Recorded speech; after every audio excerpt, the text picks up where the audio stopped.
Bonjour, je m'appelle Joséphine Et moi Clémence. et aujourd'hui on va vous présenter le livre Les 7 vies de Léo Bellamy écrit par Nathalie Trapp.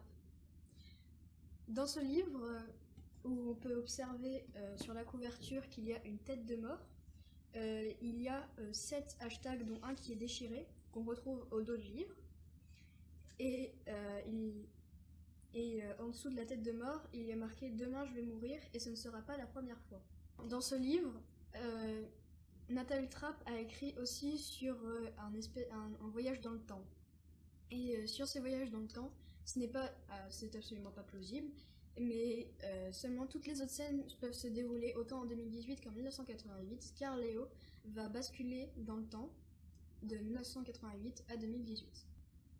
À chaque fois que Léo se retrouve en 1988, son esprit divague entre plusieurs personnages.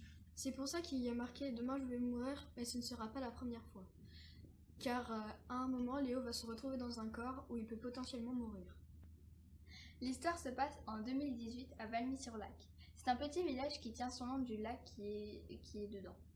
Sur la rive du lac, il y a 30 ans, Jessica Stein, une lycéenne du lycée de Valmy-sur-Lac, a été assassinée. Personne ne connaît l'identité de son meurtrier.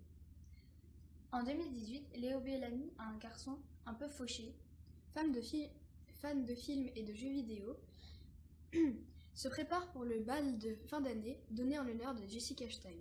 Le dimanche, il se réveille dans le corps de quelqu'un d'autre en 1988 à Valmy-sur-Lac, dans le même lycée que Jessica Stein et dans la même classe qu'elle. Il va découvrir une facette plus sombre de la jeune fille, pas aussi parfaite qu'on le prétend. Méprisante, moqueuse, menteuse, étant la lycéenne la plus populaire, elle vante toute sa réussite. Il va découvrir que le jour il est dans son corps en 2018 et que dans son sommeil, il devient quelqu'un d'autre différent chaque jour en 1988. Il vit donc 2 jours, celui de 1988 et celui de 2018.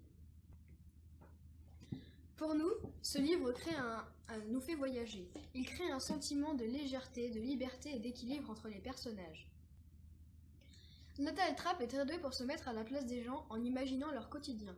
En plus de son émotion, il est clairement impossible de deviner l'identité de l'assassin de Jessica Stein. Un livre plein d'aventures qui nous a fait vibrer, vous n'en sortirez pas indemne.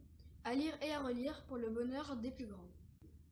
Et n'oubliez pas de vous abonner, de liker la vidéo et de commenter. À plus tard pour un prochain booktube.